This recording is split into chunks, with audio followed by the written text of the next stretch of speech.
Hello everyone, welcome to efforts. This is me Mitali Singh, your BEd guide. तो जैसा कि आपको पता है, हमने बीएड फोर्थ सेमेस्टर की क्लासेस स्टार्ट कर दी थी। अगर आपने बीएड फोर्थ सेमेस्टर का सिलेबस देखा हो तो आपको पता होगा कि आपका पहला पेपर है एडू बीएड 113 एजुकेशनल टेक्नोलॉजी, शैक्षिक प्रौद्योगिकी, जिसका यूनिट 1 है कंसेप्ट ऑफ एजुकेशनल टेक्नोलॉजी, शैक्षिक प्रौद्योगिकी की अवधारणा। इसका पार्ट 1 हमने पढ़ लिया था।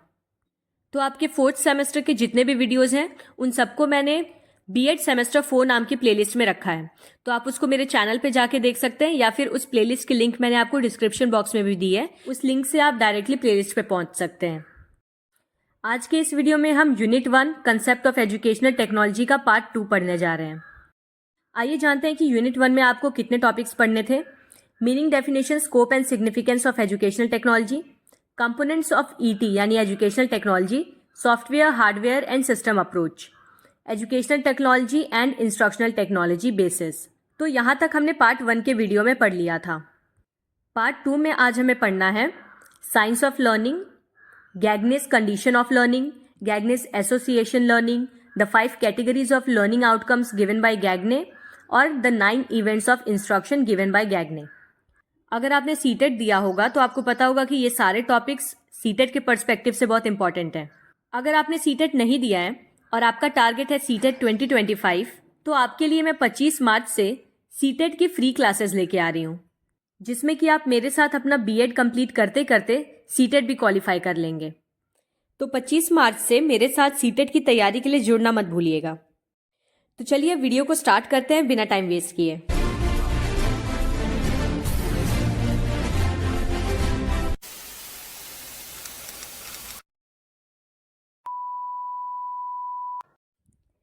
हमारा सबसे पहला टॉपिक है साइंस ऑफ लर्निंग, सीखने का विज्ञान। Cognitive scientist have conducted research on what's called the science of learning, how we learn stories, names, facts, important events, unimportant events and more. Research on the science of learning dates back more than 100 years. जितने संज्ञानात्मक वैज्ञानिक हैं उन्होंने इस बात पर शोध किया कि सीखने का विज्ञान क्या होता है। मतलब हम कहानियाँ, नाम, तथ्य, महत्वपूर्ण घटनाएं या महत्वहीन घटनाएं या ऐसी ही और भी कई सारी चीज़ें कैसे सीख पाते हैं। तो सीखने के विज्ञान पर जो ये शोध है ये लगभग 100 वर्षों से भी अधिक पुराना है। The science of learning draws on cognitive research to help teachers implement practical teaching strategies that will improve students' outcomes. सीखने का विज्ञान संज्ञानात्मक अनुसंधान पर आधारित है, जो कि छात्रों के परिणामों में सुधार करने के लिए शिक्षकों को व्यवहारिक शिक्षण रणनीतियों को लागू करने में मदद करता है। इसका मतलब यह है कि सीखने के विज्ञान को समझकर शिक्षक इस बात का पता लगा सकते हैं कि बच्चों की लर्निंग को इफेक्टिव कैसे या किस मेथड से बनाया जा सकता है। The amount of existing knowledge and level to which it is interconnected influence the quality of learning. More interconnected knowledge leads to easier and faster learning. All new information must be processed in the working memory before it is processed to long-term memory. देखिए, सीखने की गुणवत्ता को 2 चीज़ें प्रभावित करती हैं। पहला तो ये कि बच्चे के अंदर मौजूदा ज्ञान कितना है, मतलब कितनी नॉलेज उसे पहले से ही है, और दूसरा ये कि उसकी नॉलेज किस स्तर पर आपस में जुड़ी हुई है, मतलब किस लेवल तक बच्चा एक बात को दूसरी बात से कनेक्ट कर पाता है। जाहिर सी बात है कि जुड़ा हुआ ज्ञान यानी कि ऐसी बातें जिनको बच्चा अपनी पिछली नॉलेज से कनेक्ट कर पा रहा है, ये ज़्यादा जल्दी सीखने में हेल्प करते हैं। अगर हम शॉर्ट टर्म और लॉन्ग टर्म मेमोरीज की बात करें, यानी दीर्घकालिक मेमोरी और कार्यशील मेमोरी, तो हर नॉलेज को पहले कार्यशील मेमोरी यानी कि जो शॉर्ट टर्म मेमोरी है उसमें प्रोसेस किया जाना चाहिए, उसके बाद उसे दीर्घकालिक मेमोरी यानी कि लॉन्ग टर्म मेमोरी में भेजा जाना चाहिए। रॉबर्ट एम गाग्ने ये बहुत ही इंपॉर्टेंट साइकोलॉजिस्ट हैं सीटेट के पर्सपेक्टिव से। The following 4 elements provide the framework for Gagne's conditions of learning theory. निम्नलिखित 4 तत्व गाग्ने के सीखने की स्थितियों के सिद्धांत के लिए रूपरेखा प्रदान करते हैं। गाग्ने ने बच्चों के ऊपर जितने भी रिसर्च किए उन सबको उन्होंने 4 एलिमेंट्स में डिफाइन किया है। नंबर 1 कंडीशंस ऑफ लर्निंग, सीखने की शर्तें। एसोसिएशन लर्निंग यानी साहचर्य अधिगम। The 5 categories of learning outcomes, सीखने के परिणामों की 5 श्रेणियां। और द 9 इवेंट्स ऑफ इंस्ट्रक्शन, निर्देश की 9 घटनाएं। अगर आप गैग्ने की सारी थ्योरीज को अभी अच्छे से समझ लेते हैं तो सीटेट में आपको समझने में ज़्यादा मेहनत नहीं करनी पड़ेगी। कंडीशंस ऑफ लर्निंग, सीखने की शर्तें। Gagne, influenced with behaviorist learning theories, suggested there are 8 types of conditions of learning, mostly all based on SR learning. They are behaviourist learning, जिसे हिंदी में कहते हैं व्यवहारवादी सीखना। तो व्यवहारवादी सीखने के सिद्धांतों से प्रभावित होकर गैग्ने ने सुझाव दिया कि सीखने की कुल 8 प्रकार की स्थितियां होती हैं। ज्यादातर सभी SR सीखने पर ही आधारित होती हैं। S का मतलब होता है स्टिमुलस और R का मतलब होता है रिस्पॉन्स। स्टिमुलस वो सिचुएशन है जिसको बच्चे के सामने लाया जा रहा है, और रिस्पॉन्स वो प्रतिक्रिया है जो बच्चा स्टिमुलस के परिणाम स्वरूप दे रहा है। पहला है सिग्नल लर्निंग, जिसको कि क्लासिकल कंडीशनिंग भी कहते हैं। हिंदी वाले बच्चे भी साथ में नाम देखते रहिएगा। तो क्लासिकल कंडीशनिंग को पैवलोव ने दिया था, जिसमें कि उन्होंने एक डॉग पे एक्सपेरिमेंट किया था कि खाना देख के उसके मुंह से लार टपकती है। तो जब जब डॉग को खाना दिया जा रहा था, उसके साथ एक घंटी भी बजाई जा रही थी, और कुछ टाइम बाद खाना ना देने के बावजूद भी जब घंटी बज रही थी तो भी उस डॉग के मुंह से लार टपकने लग रही थी। यानी कि उस डॉग ने बेल को खाने का सिग्नल समझ लिया था। इसी को कहते हैं सिग्नल लर्निंग। जब बच्चा किसी एक चीज को सीखने के लिए किसी दूसरी चीज को सिग्नल की तरह यूज करता है, जैसे कि इस केस में डॉग ने सीख लिया था कि जब बेल बजती है तो मुझे खाना मिलता है, यानी बेल जो है वो खाने का सिग्नल है। सेकंड है स्टिमुलस रिस्पॉन्स लर्निंग, जिसको कहते हैं ऑपरेंट कंडीशनिंग। ऑपरेंट कंडीशनिंग को दिया था BF स्किनर ने, और इसे इंस्ट्रूमेंटल कंडीशनिंग भी कहते हैं। इस एक्सपेरिमेंट में स्किनर ने क्या किया, एक चूहे को एक केज में बंद किया और उसके अंदर एक लाल बल्ब और एक हरे रंग का बल्ब लगा दिया, और साथ में एक लिवर, मतलब एक हैंडल जैसा खींचने के लिए कुछ। तो उसमें होता क्या था कि अगर हरी बत्ती जल रही है और उस वक्त लिवर को टच किया जाए या खींचा जाए तो चूहे को खाना मिलेगा, और अगर लाल बत्ती जल रही है और उस वक्त लिवर को वो चूहा खींचता है तो उसे इलेक्ट्रिक करंट लगेगा। तो अब चूहे को तो ये बात नहीं पता थी कि लिवर खींचना है तो खाना मिलेगा, या लिवर नहीं खींचना है लाल बत्ती पे नहीं तो करंट लगेगा। लेकिन जब सेम चीज़ बार बार उसके साथ होने लगी तो धीरे धीरे करते करते उसने ये चीज़ सीख ली कि लाल बत्ती जलने पे मुझे करंट लगता है और हरी बत्ती जलने पे मुझे खाना मिलता है। तो लाल या हरी बत्ती का जलना था स्टिमुलस, और उसकी प्रतिक्रिया स्वरूप जब चूहा लिवर को खींच रहा था ये था उसका रिस्पॉन्स। तो लर्निंग के इस तरीके में बच्चा स्टिमुलस और रिस्पॉन्स की मदद से किसी चीज़ को सीखता है। जब आप उसको अच्छे काम के लिए रिवॉर्ड देंगे और खराब काम के लिए पनिशमेंट देंगे तो धीरे धीरे करते करते उसके दिमाग में ये बात बैठ जाएगी।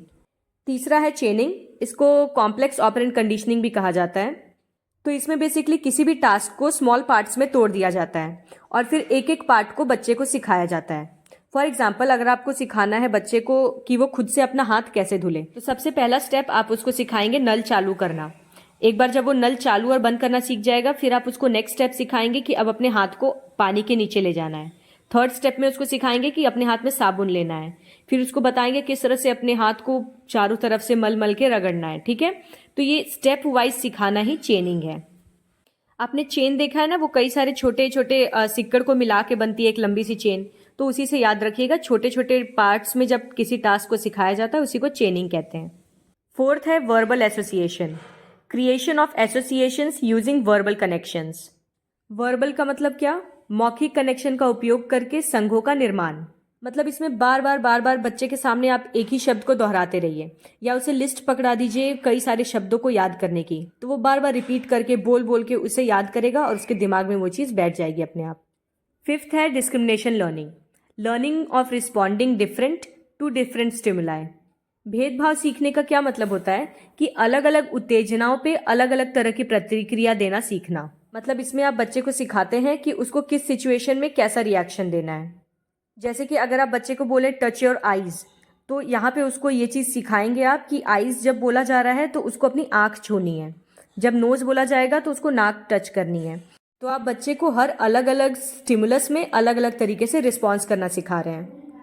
Concept learning, learning a general response to a class of stimuli. इसमें बच्चे को कई सारी उत्तेजनाओं के प्रति एक सामान्य प्रतिक्रिया ही सिखाई जाती है। फॉर एग्जाम्पल, आपने बच्चे को एडिशन सिखाया, अब आप उसको ये चीज़ समझाएंगे कि जहां भी तुम्हें ये प्लस साइन देखना है, इससे रिलेटेड भले डिजिट्स कितने भी चेंज हो जाएं, तुम्हें हर जगह इनको जोड़ना ही है जहां भी प्लस साइन आ जाए। तो आपने बच्चे को बस कंसेप्ट बता दिया, अब वो उसी कंसेप्ट को कई सारे स्टिमुलाई पे अप्लाई करेगा। देखिए, डिस्क्रिमिनेशन लर्निंग में क्या था कि अलग अलग स्टिमुलाई के लिए अलग अलग रिस्पॉन्सेज सिखाए जा रहे थे, जबकि कंसेप्ट लर्निंग में क्या है, आपने सिर्फ एक कंसेप्ट सिखा दिया, अब कई सारे स्टिमुलाई पे एक ही रिस्पॉन्स दिया जाएगा। Rule learning. A rule is a chain of 2 और मोर कंसेप्ट्स। एक नियम 2 या 2 से अधिक अवधारणाओं की श्रृंखला होती है। इसमें बच्चे को एक स्पेसिफिक रूल सिखा दिया जाएगा। जैसे कि आपने बच्चे को सिखा दिया कि ऐसा शेप जिसके चारों साइड्स इक्वल हैं उसको स्क्वायर कहा जाता है। तो अब जब उसे कभी फ्यूचर में शेप्स पहचानने होंगे तो वो अपने दिमाग में इस रूल को याद करेगा और इस रूल के अकॉर्डिंग आइडेंटिफाई करने की कोशिश करेगा कि किसके सारे साइड्स इक्वल हैं और 4 साइड्स हैं टोटल, तो वो स्क्वायर होगा। रूल लर्निंग में बच्चा रूल की मदद से सीखता है। और 8th है problem solving, application of previously learned rules and concepts to new situations. इस केस में आप बच्चे के सामने कोई एक सिचुएशन रख देंगे या कोई प्रॉब्लम रख देंगे और उससे पूछेंगे कि अब तुम बताओ इसका क्या सॉल्यूशन है। तो बच्चे के दिमाग में जो भी पहले से सीखे गए नियम या अवधारणाएं होंगी उनको वो इस नई स्थिति में लागू करेगा और प्रॉब्लम को सॉल्व करने की कोशिश करेगा। नेक्स्ट टॉपिक है एसोसिएशन लर्निंग, साहचर्य अधिगम। There are 3 basic prototype of learning that demonstrate the characteristic of associative learning: classical conditioning, operant conditioning, and verbal association. Gagne adds a fourth that relates to the 3 prototypes: chaining. तो आमतौर पर सीखने के 3 बुनियादी prototype हैं जो कि सहयोगी सीखने की विशेषताओं को प्रदर्शित करते हैं, जो कि है क्लासिकल कंडीशनिंग, ऑपरेंट कंडीशनिंग और मौखिक एसोसिएशन। तो गाग्ने ने इसमें एक चौथी कैटेगरी भी जोड़ी जो इन तीनों प्रोटोटाइप से संबंधित है, जो कि है चेनिंग।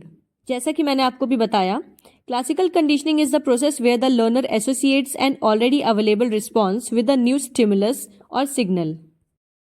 क्लासिकल कंडीशनिंग वो प्रक्रिया है जहां पे एक शिक्षार्थी पहले से उपलब्ध प्रतिक्रियाओं को एक नई उत्तेजना या संकेत के साथ जोड़ता है। जैसे कि डॉग का लार टपकाना पहले फूड के साथ जुड़ा हुआ था, लेकिन फिर उसने अपने उसी रिस्पॉन्स को बेल के साथ भी जोड़ लिया।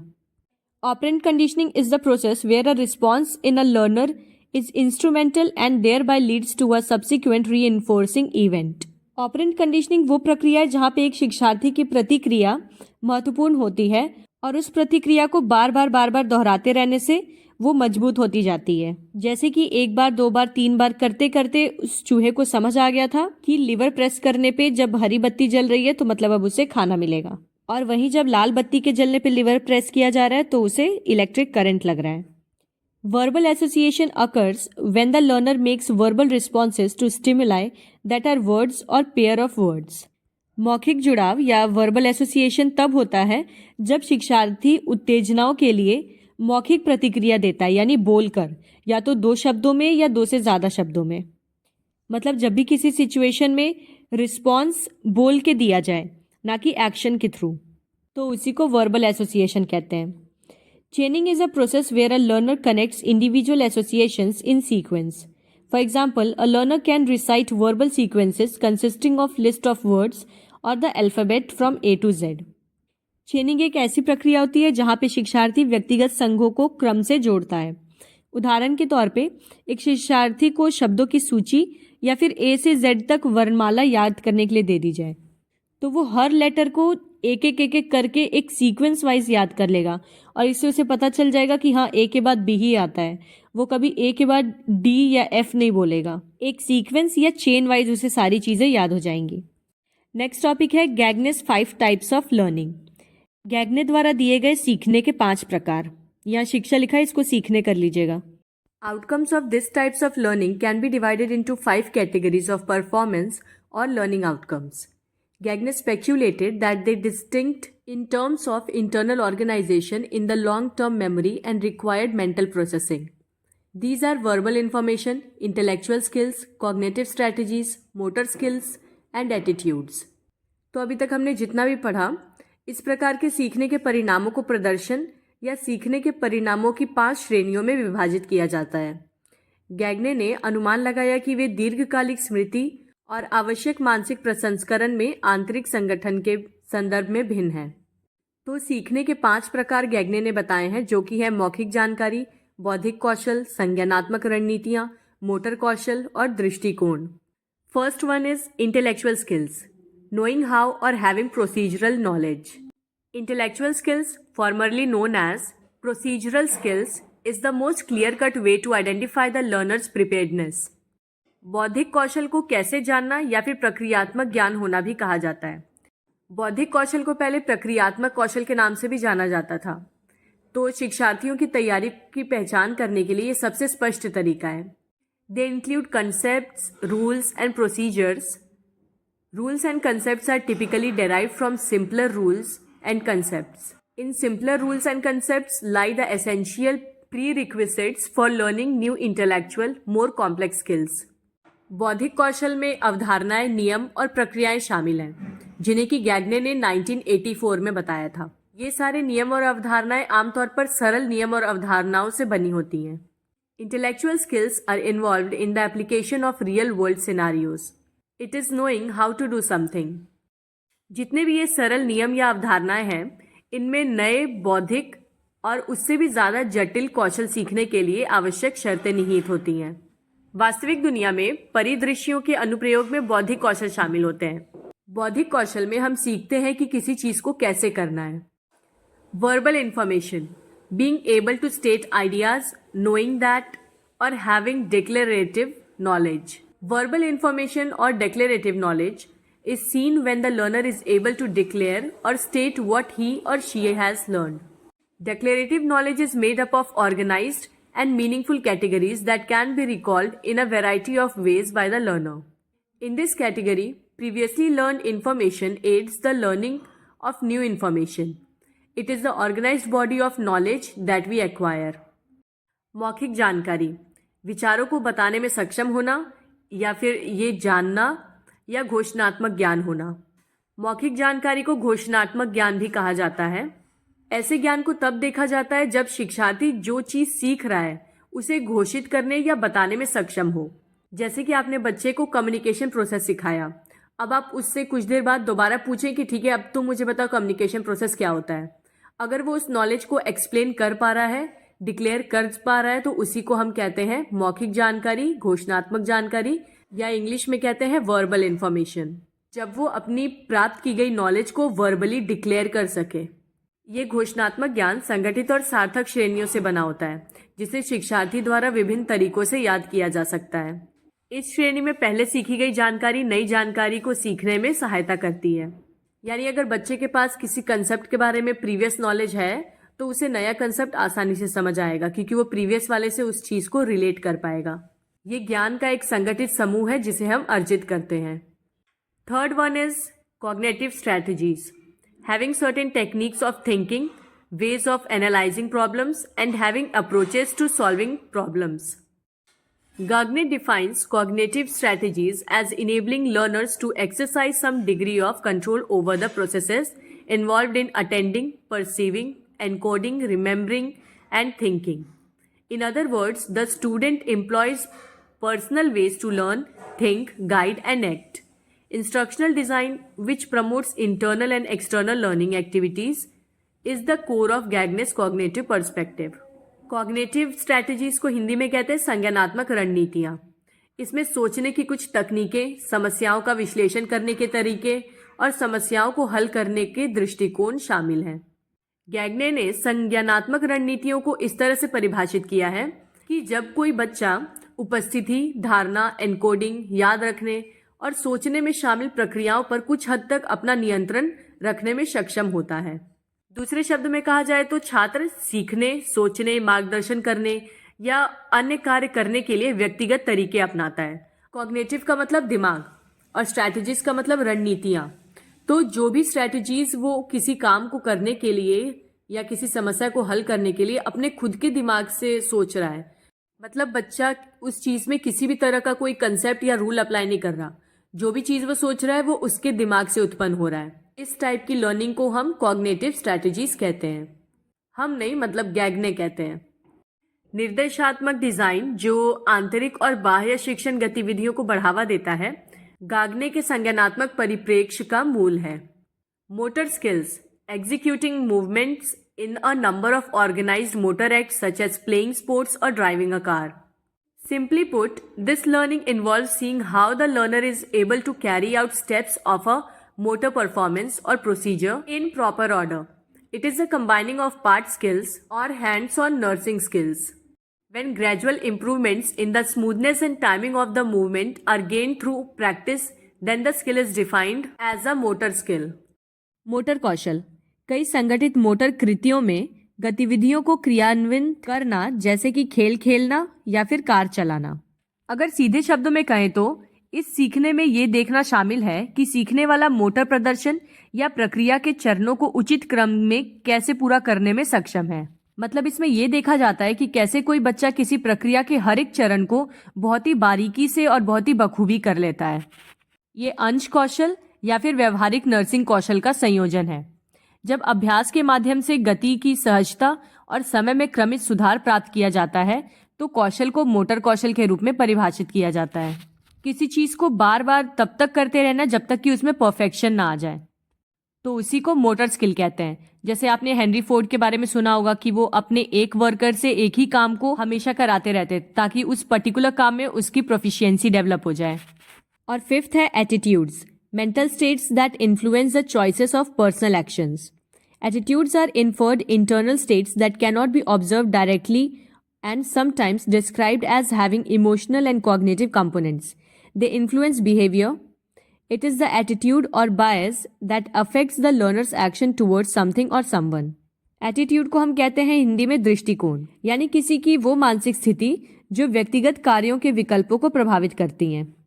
किसी का भी दृष्टिकोण उसकी आंतरिक अवस्थाएं होती हैं जिन्हें सीधे तौर पर देखा नहीं जा सकता। एटीट्यूड का मतलब क्या है? वे ऑफ थिंकिंग, या किसी चीज को सोचने या देखने का नजरिया, उसी को कहते हैं दृष्टिकोण, जिसे कि केवल भावनात्मक या फिर संज्ञानात्मक घटकों के रूप में कभी कभी वर्णित किया जा सकता है। किसी का भी एटीट्यूड या दृष्टिकोण उसके व्यवहार को प्रभावित करता है। ये वो रवैया या पूर्वाग्रह है जो किसी चीज या व्यक्ति के प्रति शिक्षार्थी की कार्रवाई को प्रभावित करता है। मतलब किसी भी सिचुएशन को सामने वाला किस तरह से देखेगा ये उसके एटीट्यूड पे डिपेंड करता है। 5 टाइप्स ऑफ लर्निंग के बाद है द 9 इवेंट्स ऑफ इंस्ट्रक्शन, निर्देश की 9 घटनाएं। The events of instruction are the external events that help learning occur and are designed to achieve each of the 5 different learning outcomes. Gagne numbers the instructional events from 1 to 9 showing a sequential order. निर्देश की घटनाएं या फिर events of instruction ये बाहरी घटनाएं हैं जो कि सीखने में मदद करती हैं। इन निर्देश की घटनाओं को, जो हमने अभी 5 अलग अलग सीखने के परिणाम पढ़े, उनको प्राप्त करने के लिए डिजाइन किया गया है। और ये 9 घटनाएं इस प्रकार से हैं। सबसे पहला है गेनिंग अटेंशन, जिसे कि रिसेप्शन भी कहते हैं। The first step is to gain students attention and motivate him to engage with the content. Show students a short interesting film related to what they are about to learn. Pose them an intriguing question और give them a case study. सबसे पहला चरण होता है ध्यान आकर्षित करना। इसको स्वागत करना भी कहते हैं। तो पहले कदम में छात्रों का ध्यान अपनी तरफ आकर्षित करिए, उसके दिमाग को पाठ सामग्री से जुड़ने के लिए प्रेरित करिए ताकि वो अपना पूरा ध्यान सीखने पर रख पाए। तो उनका ध्यान केंद्रित करने के लिए जो आप उन्हें पाठ पढ़ाने वाले हैं उससे रिलेटेड कोई भी छोटी सी दिलचस्प फिल्म दिखा दीजिए, या फिर दिलचस्प सवाल उनसे पूछ लीजिए, या फिर किसी तरह की केस स्टडी सुना दीजिए। मतलब कोई भी ऐसी चीज जिससे उनका माइंड पूरी तरह आपकी तरफ डाइवर्ट हो जाए। सेकेंड स्टेप है informing learners of the objective. इसको कहते हैं expectancy. The student needs to be clarified what he और she can expect. Tell students what they will learn by the end of this course.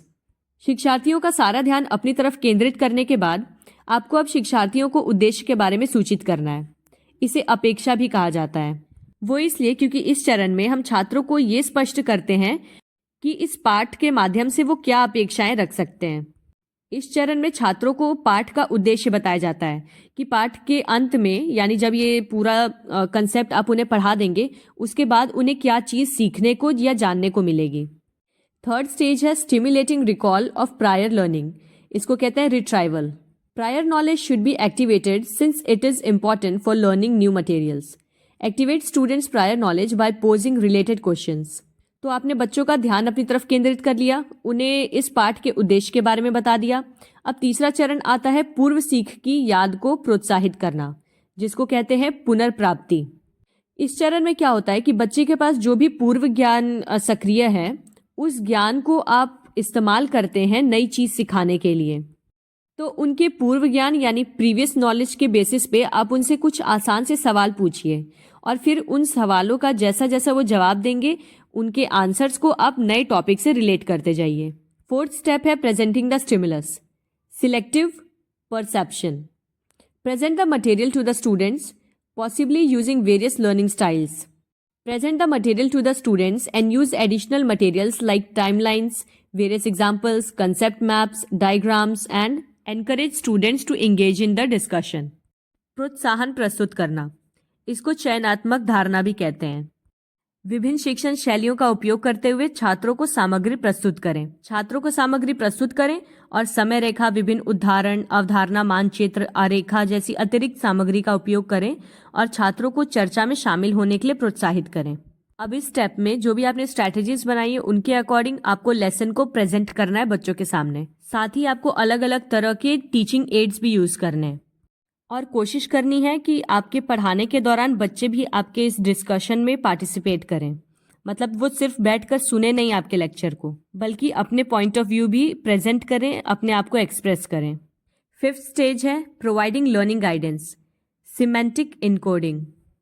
Guidance in terms of communication enables the teachers to direct the students in their learning or enable them easier information encoding through visual or other materials. Give students time for discussion, answer their questions and offer them additional materials on topic.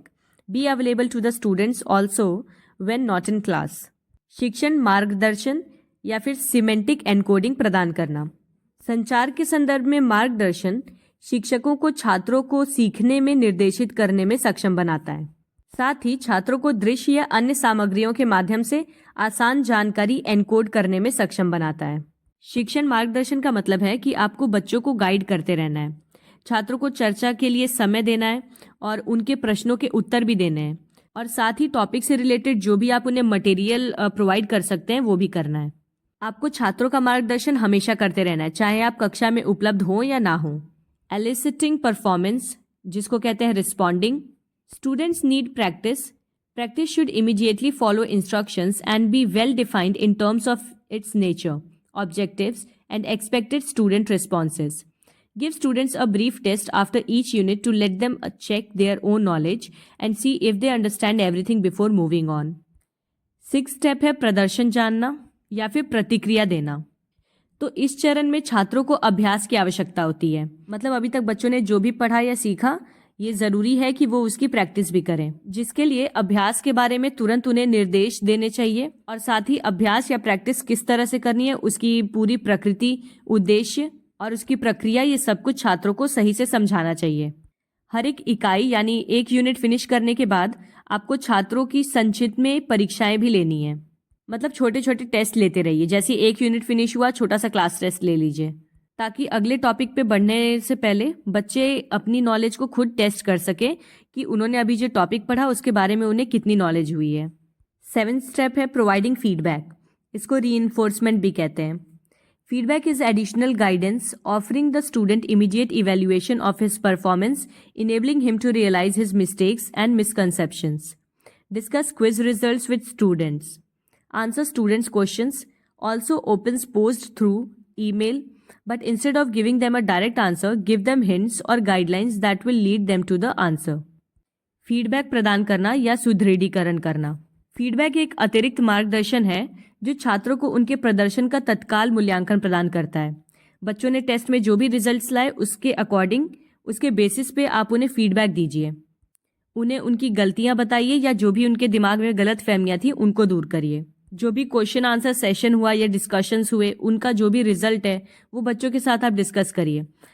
उन्हें पूछे गए सवालों के जवाब दीजिए कि उनका सही उत्तर क्या होगा, लेकिन कोशिश करिए कि उन्हें आप आंसर सीधा सीधा ना बताकर संकेतों के माध्यम से या फिर दिशा निर्देश देकर उन्हें उत्तर तक ले जाएं, जिससे कि वो आंसर को खुद ढूंढें।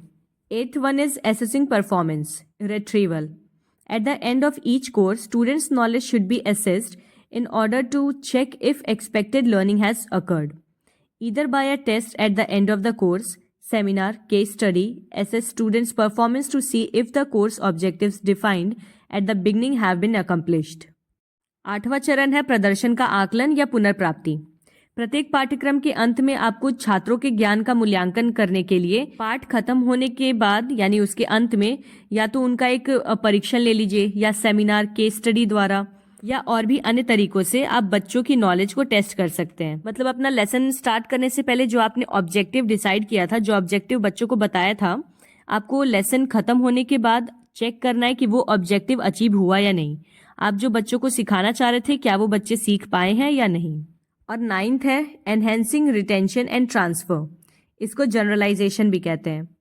The learning process does not and when the class does.